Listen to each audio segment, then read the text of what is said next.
Welcome back to Waste Nights, second edition. We're playing Safe Haven. This will be the conclusion. We have Lisa and we have Nelly sitting in Perth. It's the end of turn 10, and we have met the conditions on Dampier Road, which are, we see here, let's see, from the sea, where does, oh, here we go. If at the end of any round a conscious knight is present on space 33, both of them are, and you have challenge tokens, 2 or more, we have 4 of them, you may proceed. If you do, go to 200. So, we are going to go to entry 200, and we're going to read that, and we're going to continue on. This is going to be the conclusion to the game. Alright, 200, it says, starts off with Interlude. When you finally manage to return to Perth with the help of the locals, you finish turning the truck that's supposed to take you to the island. Tuning the truck, that is. Place your knight figures on the camp space on the board. Okay, we'll do that shortly. Actually, you know what? I'm just going to put them off the side of the board here. They're basically heading off to an island just off the coast here.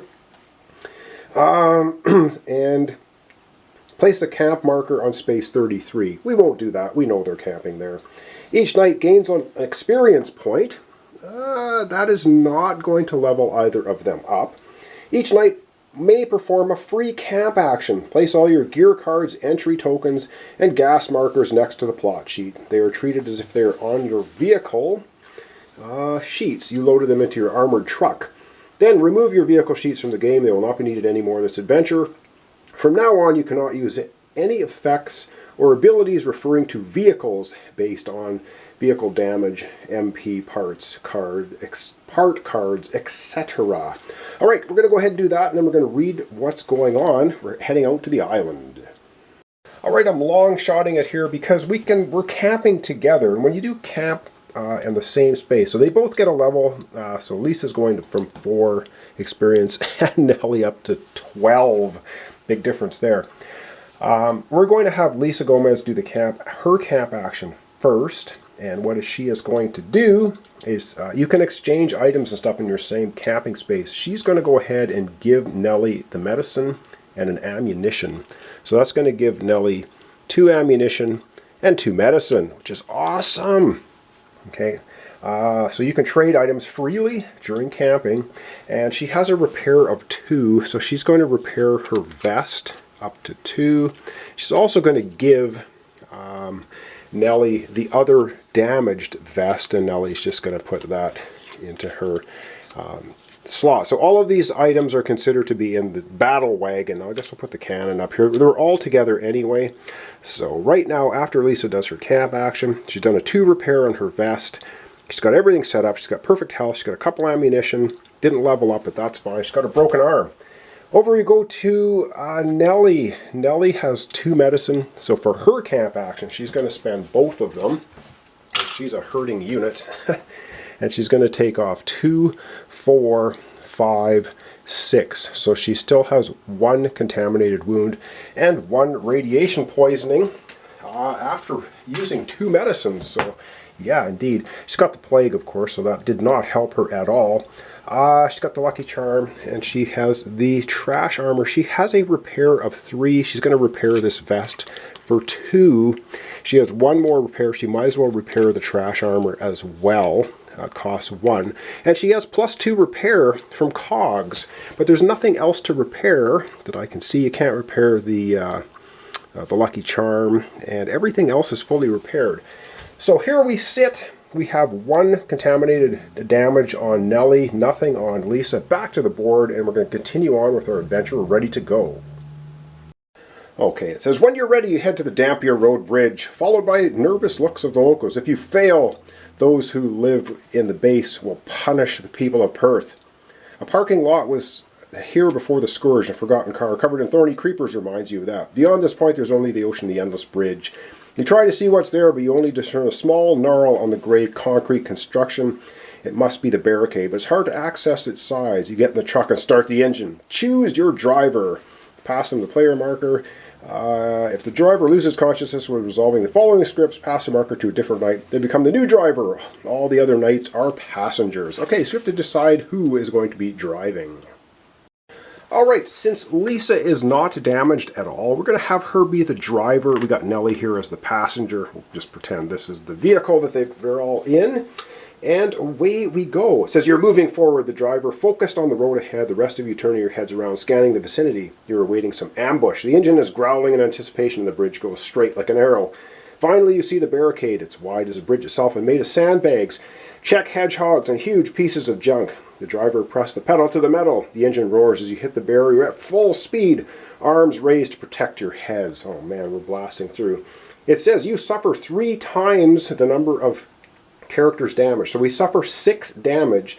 Distribute them in any way you like among the knights, starting from the passengers. Each passenger has to suffer at least 1 wound if possible. Before you distribute the wounds, perform the following steps. The driver tests tech. Oh, damn it!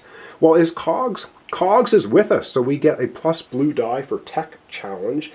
Lower the total damage you would suffer by 1, by 2 for 3 plus knights. Okay, suffer by 1 for each obtained success.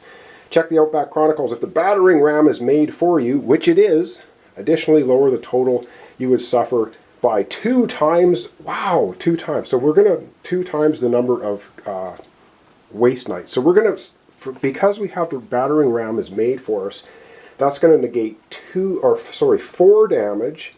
And we're going to test tech, and we're going to see if we can. If we get 2 successes, we're not going to suffer any damage at all for blasting through the barricade. All right, got to get out the dice tower. We're going to test tech for Lisa Gomez. That's 2 white dice, 1 blue die because we have cogs. Let's get rolling the dice. All right, we're going to be rolling 2 white and a blue, and we want 2 successes to negate all damage for blasting through the barricade. And we get 2. That's a total of 6. So 2 plus the 4 for having the battering ram made for us. We suffer 0 damage blasting through the barricade on the bridge in our battle wagon. So that is right on. It says, wham, broken glass is everywhere. The world has literally exploded, but you survived. You wipe blood from your faces and look through the broken windows. There are piles of sand and dented steel sheets all around you, and the barricade is broken in 2. It says, if it's round 1 to 5, see 264, otherwise see 161. So we go to 161, didn't take a scratch. Right on, that was actually pretty cool. So we go over to 161, it says the truck has almost punched the barricade through and rested on a pile of steel beams. That's the end of the road for you. You cross the destroyed obstacle, your legs still weak and trembling after the impact, but there's no time to rest. Your assault has alarmed the guards. A few Cerberus constructs are already running your way, and you're well aware that they won't welcome you with steel magnolias. Starting from the first player, so that's our driver, Lisa, each conscious knight searches the highway, desert, wasteland deck for the first gear card enemy and places it in front of themselves, then performs the following steps. Oh man! Alright, let's go through the wasteland road deck here, and we got to find enemies. So the first enemy, we will put Lisa the driver up here. I guess we can move, well, Lisa the driver up here and Nelly there. And we got to find gear card. Oh geez, okay, so a jammer is coming for Lisa. Can we get that on top of the board? There we go. A jammer's coming for Lisa, and we got to find a gear card. Nope. Nope. Another. Nope. Nope. Another gear. Oh. Oh man. And a gun tower, of course, is coming for Nelly. So we got a gun tower and a jammer coming down the road, ready to, oh my good lord. All right, this doesn't sound too particularly good for our well-being. Okay, continuing on, it says, if you have the cannon token, we do! You may discard it to lay suppressive fire. Choose any knight. They resolve entry 131. So do we want to lay down suppressive fire with the cannon? Or if you have a bent cannon? Well, we don't. Alright, we're going to lay down some suppressive fire with Lisa, because she's got the cannon. We go to 131. So at least we have the cannon. That's cool. It says you dash to the wrecked truck. You mount the gunship cannon on its roof. You point the barrel at the charging cans and pull the trigger. The burst is deafening. Choose! You shoot a wide arc to hit all machines. The bullets punch holes in their torsos, but the robots keep moving. Each enemy suffers a damage. Return to 161. What the hell? Okay. Or you continue to concentrate fire on one machine. The bullets tear it apart. Choose an enemy in front of any player. The chosen enemy is immediately defeated. No one gains its rewards. Return to entry 161. Oh yes, we're blowing up the gun tower right now. We're getting rid of that thing. we go back to 161. Okay, so going back to 161, if you have a Canada, it says if all knights are unconscious, C88, well both of our knights, if all enemies are defeated and at least one knight is conscious, C53, if not all enemies are defeated and at least one knight is conscious, C22. Alright, we're going to 22. So we're bouncing around a lot here, I know that, but this is the final kick of the can here, literally. It says, it's hard, but finally you manage to repel the assault. The damaged constructs retreat toward the island, so you'll probably meet them again, but at least you can catch your breath. Time to regroup and move on. Remove all defeated enemies from the game. We did that. We blew up the gun tower. Discard all wound tokens from the undefeated enemies. Place them next to the plot sheet. Note in the Outback Chronicles that the robots regrouped. Oh man. If it's round 6 to 8, C264. Otherwise, C75. So we're going to 75 and we're going to set aside the jammer. Alright, we're going to 75 and setting aside the jammer. Alright, we do that. Catch my breath here. We'll come right back. Alright, I've set the jammer aside. They're regrouping. And we're on to 75. It says you cover a long stretch of the bridge and encounter another problem. Whoever lives in the base must have expected the attack. A large part of the bridge is gone. There's a 10-meter gap ahead, opening to the waves below. Your only option is return to the barricade and construct a makeshift footbridge from what's left. Oh my goodness. Work takes a few hours. When it gets dark, a strange sound pierces the evening calm. It brings to mind squelching that makes your skin crawl. You're listening intently but can't see anything in the dark. You spend the night in the wrecked truck but hardly anyone sleeps. You finish the footbridge in the morning and move on. Note in the Outback Chronicles that you lost time. Okay, I'm going to have to write that down. Oh man, okay, just give me a second. Oh, okay, we'll continue reading here. It says, take card number 6 from the special deck and place it face up in front of the plot sheet. This is the Stinkbug, a feral mutant that lives in the southern part of the island. Whenever the following instruction appears, Stinkbug attacks, choose a knight, the knight resolves combat with the Stinkbug. According to normal rules, if the enemy is defeated, place the knight's token on its card. It says, no matter the combat result, discard all wound tokens from its card. When there are 2 knight tokens on the Stinkbug card, the enemy is destroyed. Each knight with at least 1 or tokens on the Stinkbug card gains an experience. Remove its card from the game. C264. Alright, I got to get that all set up. Oh dear lord. Alright, so this is the Stinkbug. This is card number 6 in the game.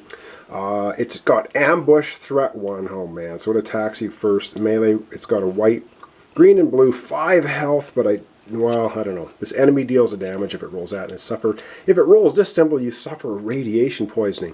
So it's clinging to the ceiling. The artwork is so cool in this game. Anyway, so we have the Stinkbug hanging around. The jammer retreated somewhere. Not good. Alright, so we were to go to, I believe it was 264 in the book. We'll continue on. So going into this base and see what happens. It says, each unconscious knight performs 1 free regained consciousness action. We are totally doing okay. 15 minutes of forced march later, you finally get to shore. Soon, real trouble will start. But for time being, you enjoy yellow sand under your feet. The bridge ends in a narrow promontory. Then the road disappears in thick scrub. Time to choose your path. Set aside all challenge tokens placed on the plot sheet. They will be needed later. Go to the plot sheet, southern approach. Okay, go to the plot sheet, southern approach. Alright, we've got to do that. Okay, I have no idea just how well this is focusing, but we will not be ending off our episode today because there's so much we have to go through this entire southern approach to the island. But anyway, for the setup, place a time marker on 10. It's on 10 of the track. Each round, move it down 1. Okay, so it's going to go from ticking down from 10 down to 1. Place a special marker on Dampier Road 1.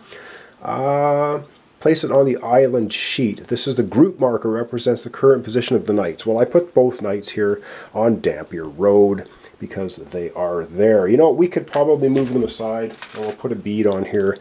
They do move together as a group. So that's where they are, starting at Dampier Road. So come across the bridge here onto the island. Place the set aside challenge tokens on the space lore about the base.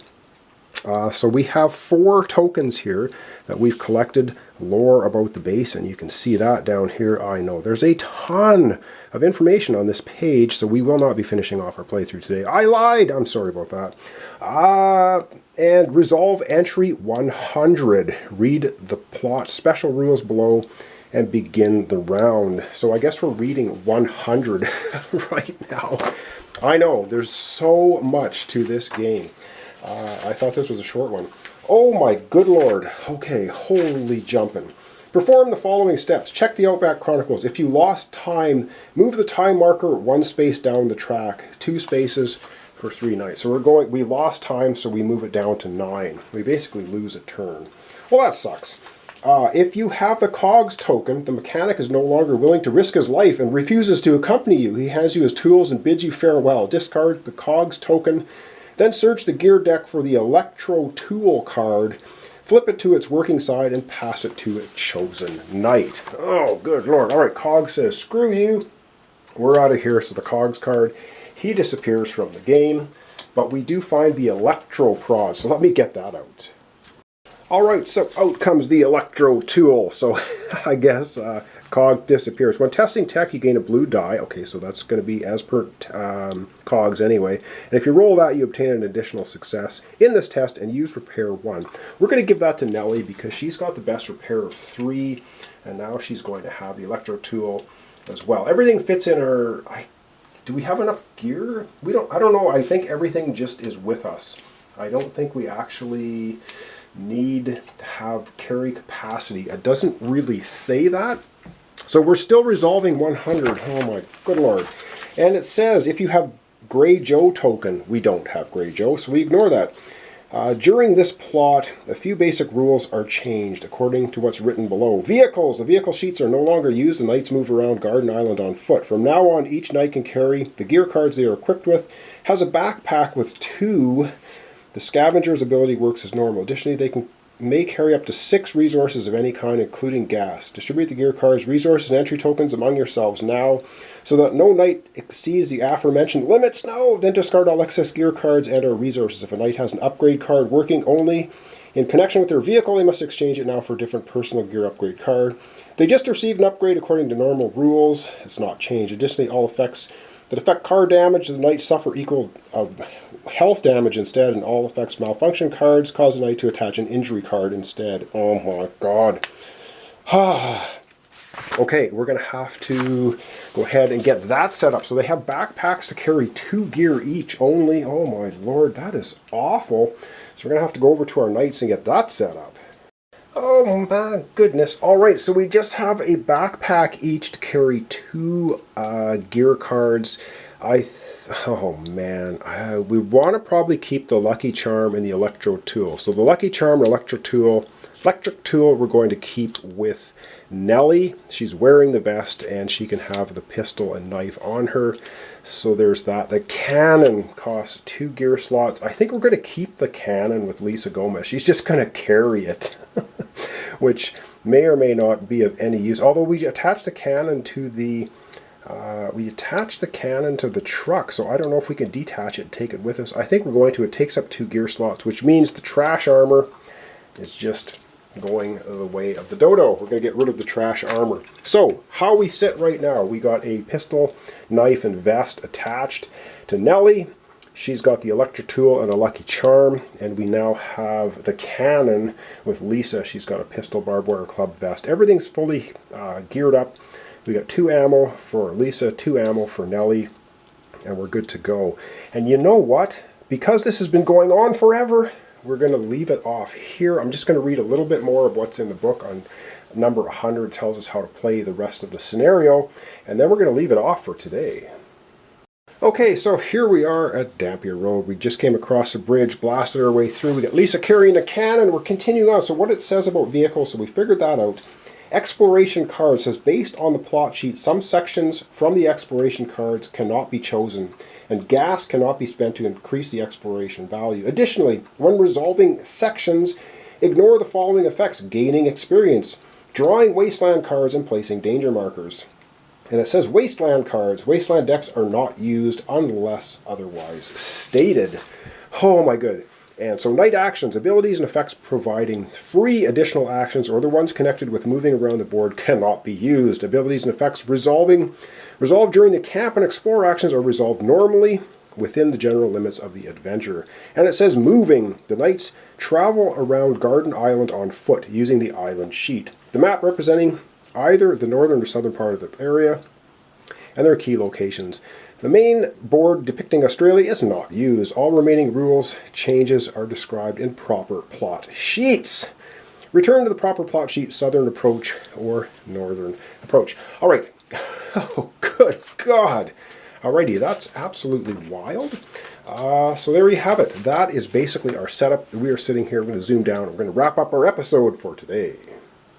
Alright, I had no idea that this thing was going to be so massive. This is like part 2. We've got an entire map. We don't use the main map anymore. We have blasted our way across the road, and we're at the Dampier Road entrance, southern approach. We're sitting here. We will then go over, well, the goal is right here. I don't know if you can quite read it. It says, deal with the threat hidden in the base. Before you are eliminated, reach the heart of the base before the end of round 1. We're sitting on 9 right now because we lost some time. There's a whole butt ton of plot special rules, which we'll go over at the beginning of next episode. Good Lord. And it says, if the group marker is present on the south base space 6, which is up here, keep resolving entries according to the description until you reach one of the game endings. Good Lord. All right. That's going to wrap up our episode for today. It's been very long, so thanks so much for watching along. Thanks for your comments, subscriptions, and likes. Waste Nights, 2nd edition, Safe Haven Part 2. We're doing pretty well. I think we didn't get any damage getting across the bridge. We have a jammer out there, and we have the Stinkbug creeping around somewhere. So we'll see what happens in the next episode. So thanks so much, and we'll see you next time for the continuation, Waste Night 2nd edition, Safe Haven. Thought this was going to be the end. Not even close. We got another entire map to go. We'll see you next episode. Continuation of it.